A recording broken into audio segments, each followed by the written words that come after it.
Homeless encampments here in Logan Heights on Caltrans land. Neighbors say nothing's being done about it. Repairs started today on a sewage pipeline that runs between Mexico and the U.S. The county says the odor might get even worse. We talked to local residents about how they're dealing with it. The U.S. Attorney's Office charges a father and son connected to the Sinaloa cartel with narco-terrorism. A restaurant that's been serving San Diegans for more than 65 years suddenly locked its doors and fired all of its employees.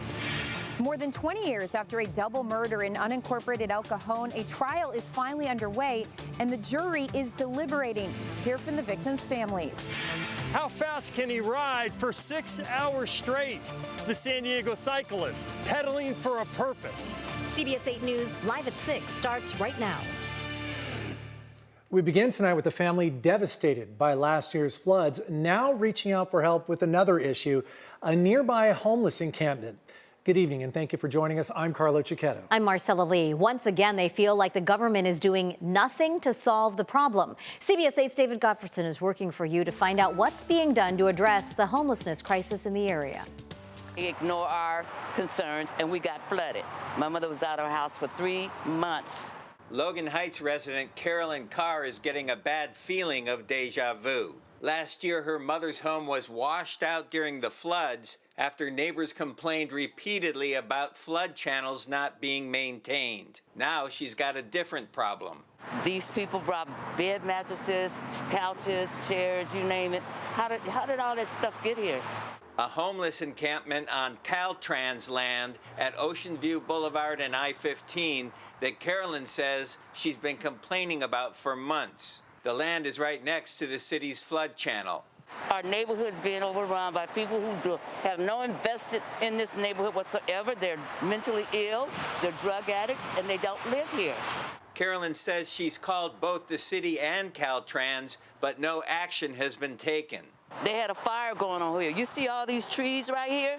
This stuff can be caught on fire. And if the winds are coming from the east, guess where it's going? Right across this freeway off-ramp over into where we live. Hey, anybody in there? Hello? I was able to speak with Mario Marquez, who lives in the encampment. I got kicked out of the house because I started yelling out loud to these voices, and so my mom called the police, and she kicked me out. So I got no other place to live but here. I told him about Carolyn's concerns. They're worried about you cooking down here and starting fires. What do you have to say about that? Well, they shouldn't be worried about nothing, because, I mean, it's separate. Well, they should be worried about these apartments, but that's about it. I reached out to Caltrans. A spokesperson said workers were out there last year. The agency is aware of the encampment, and it's scheduled to be addressed.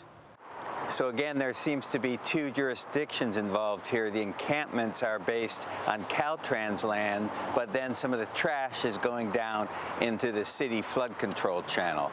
We'll keep monitoring the situation here in Logan Heights. Working for you, David Gottfredson, CBS 8. Thank you for that, David. And remember, if there is something that you would like us to look into, you can email us at workingforyou@cbs8.com. We're following breaking news just into our newsroom. We are learning that Eric and Lyle Mendez have been resentenced to 50 years to life in prison. That resentencing immediately makes them eligible for parole, but the decision does not automatically mean that the brothers will be released from prison. They will have to appear before a parole board, which will then recommend whether or not they should be paroled. The recommendation would then go to Governor Newsom, who could reject their release. We're told both siblings did speak at today's hearing via video, apologizing for their actions and to their relatives. The brothers have spent more than 3 decades behind bars and are now both at Donovan Correctional Facility here in San Diego County for the murders of their parents back in 1989. Stay with CBS 8 for the latest on this developing story. We will have updates posted on CBS8.com, and you can always stream us on CBS 8 Plus. The California Attorney General's office is launching a civil rights investigation into San Diego County's juvenile hall facilities. Specifically, the probe will look into whether young inmates have been mistreated. Investigators will be looking at conditions at the East Mesa Juvenile Detention Facility and the Youth Transition Campus. The Attorney General's announcement did not cite any specific incidents or claims that may have prompted the investigation. Anyone with information about youth treatment at the facilities is urged to email the California Department of Justice's Bureau of Children's Services. Tonight, a man is facing murder charges, accused of throwing his girlfriend off a balcony. It happened last night in San Ysidro. Police say 61-year-old Irene Williams was thrown from her third-floor apartment balcony during a fight with her boyfriend, 57-year-old Albert Turner. Williams was found with head injuries and a broken femur. She was taken to a hospital where she died. Investigators say during their fight, Williams was throwing some of Turner's belongings from the balcony before he threw her to her death.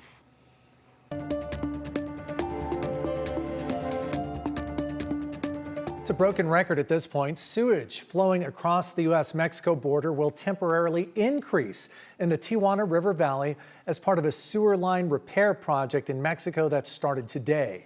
Now, that means there's going to be an increase in the nasty odor that's plagued the South Bay for years. CBS 8's Alex Cheney is live in Imperial Beach. He spoke with a woman today who says she smells the foul odor every day. Alex, how's it smelling out there tonight? You know, it's okay. There have been a few wafts of a few things that haven't been too great, but overall not bad here at the Imperial Beach Pier. Now, yes, they are making some repairs on that sewage line. So this is just part of the process to fix the sewage leak. However, it does come with a little bit of extra pain. It's been decades of sewage spills in the Tijuana River Valley, and now some progress, but still problems. And the odor is so bad. Even in Chula Vista, you can smell the sewage. Lori Humphrey has lived in Chula Vista for nearly 30 years. She says the odor is the talk of the town. We have an ocean breeze from the west that's just incredible. And every so often, you'll get that odor, particularly in the morning. You go out, even the people in the neighborhood talk about it. It's like, oh, there's the sewage again. The work that started today is the second and final phase of repairs to 120 feet of a sewage pipeline which runs between the South Bay's International Wastewater Treatment Plant and Mexico. The International Boundary and Water Commission says the completion of this line is critical for preventing potential catastrophic failures and increasing reliability of Tijuana's wastewater infrastructure, and says the sewage and its smell might get worse before it gets any better. The Air Pollution Control District in San Diego is recommending that those that live in the South Bay to limit your outdoor exposure, keep your windows shut, or to use an air purifier with a high particulate matter filter. But residents want more answers on why more couldn't have been done to stop the extra sewage. The problem is that they say it's going to get worse as they're repairing it. And it's like, why? If you know that there's going to be a potential problem for that, why not put in some stops to make sure that doesn't happen? The International Boundary and Water Commission declined my request for an interview. The Air Pollution Control District says the work will last for about another week. Reporting live, I'm Alex Cheney, CBS 8. Thanks, Alex.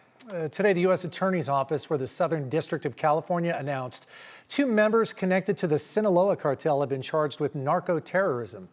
CBS 8's Kelly Hessedal reports from outside of the federal building downtown with what these arrests mean in terms of the larger criminal network.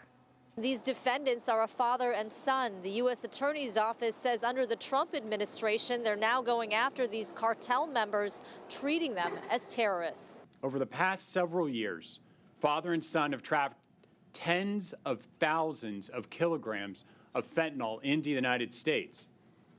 For example, on December 3rd, 2024, Mexican law enforcement raided multiple locations in Sinaloa that are controlled and managed by the father and son and seized 1,500 kilograms. That's more than 1.65 tons of fentanyl, the largest known fentanyl seizure in the world. And here are photos of some of the drugs that have been seized. The indictment unsealed today is the first in the nation to charge these alleged cartel leaders with narco-terrorism and supporting a terrorist organization. U.S. Attorney Adam Gordon says the 2 defendants, Pedro Inzuna Noriega and his son, Pedro Inzuna Coronel, are part of the Beltran Leyva organization, which is a powerful and violent faction of the Sinaloa cartel. There were other members arrested. The feds say some are tied to fentanyl labs, others are tied to fentanyl stash houses. houses. U.S. Attorney Gordon basically says with each of these cases, they're chipping away at the Sinaloa cartel, which the government now views as a terrorist network. The FBI says this particular case was extensive. It took 3 years of investigation and spanned numerous countries. Here's what Joshua Meller, one of the prosecutors on the case, told reporters. They also have a very sophisticated money laundering operation that stretches from Colombia, Central America, Mexico, and throughout the United States, including here in San Diego, Los Angeles, Phoenix, Miami, and New York. And the U.S. Attorney's Office says these defendants are part of a widespread effort to take down the Sinaloa cartel altogether. They say there are other indictments, other charges against other members that are pending. Kelly Hessedal, CBS 8. Thanks, Kelly. A landmark rent ordinance just passed by the San Diego City Council. We'll have those details next. Plus, we hear from families who are one step closer to getting justice more than 20 years after their loved ones' murders went cold. And the popular San Diego steakhouse closing after decades in business. After this.